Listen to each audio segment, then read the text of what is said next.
Dale Crawford in nomination in the Best Fiction Film category for the film Lilith. Congratulations, Dale. Thank you. So we have a few questions for you. What made you go into filmmaking?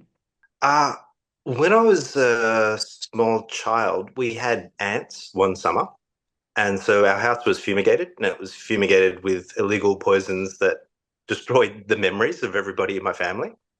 And so we had to learn how to put our memories back together again. And when we were little kids, we would always make movies and we would make stop motion Super 8 movies and early computer animations and things. And I found that story writing was one of the best ways to rebuild a memory. And ultimately, storytelling was one of the best ways to um, not only create an emotional experience that helps anchor a memory, but also help make sense out of a lot of information. And so stories became meaningful to me in a way that perhaps they didn't become meaningful for other people. But yeah, they became really important to me. Wow, it's such a nice story to hear. I mean, it's the first time that I hear that story for a filmmaker. Hopefully, not too many of them are being poisoned. Yeah, exactly. Wow, it's it even looks like a film itself. So, Yeah, yeah. and in general, what messages do you want to transmit when you do films? Uh, I think it is. Actually, I heard Denis Villeneuve say this about his films once, where that every film sort of ended up being a story about the perpetuation of violence. So it becomes a sort of examination of why violence happens and why it continues to happen, why we get locked in these cycles. And I think Lilith is definitely exploring that.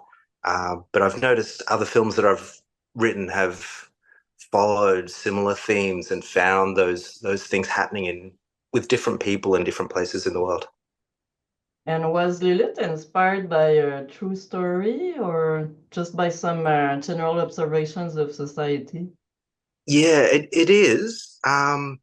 It it was originally it was originally came from a um real life cases. So I was watching real life cases. The reason why Folie à Deux has a French name was because the first case was discovered in Paris in 1975, and Folie Family was a similar thing. I'm mispronouncing them both, but you know what I mean.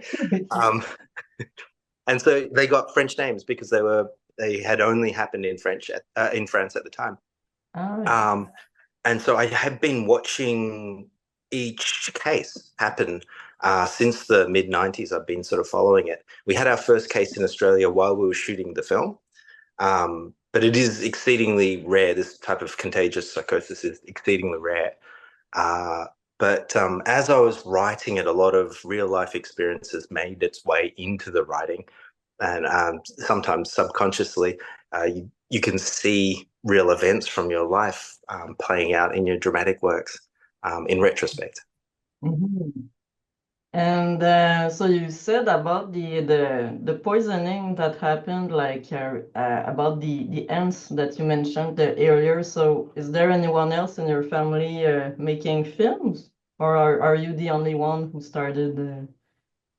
Yeah, no, I'm the only filmmaker. My parents were both computer programmers, and my brother became a graphic designer. Ah, okay. Um, so yeah, I think storytelling had a unique um, importance to me. And where can we follow you, Dale? On Instagram, it's Moon Room Films on Instagram, or on LinkedIn. Otherwise, hopefully, the film will be released soon, and everybody will get to see that. I'll get to promote wherever the Yes. film is distributed. Are you planning any distribution service? I guess There's, so. so there's a sales agent representing it at all the film markets, and I don't really know what all the distribution deals will be at this stage. Okay, okay, because it's such a nice film. Congratulations again for it. It has the actors are very good as well. So you did a very hard. It was probably a hard job to make all this, like an hour and a half. Congratulations. Thank you. Yeah, it was yeah, it was entirely self-funded. I wrote it 10 years ago and it's been a 10-year process of making Wow. it. But yeah, it's been funded through my acting work. So Okay, yeah, so as I've been working and making it the whole time. So because you it's were it's an been a long actor process. part-time while making the film. Yeah, yeah.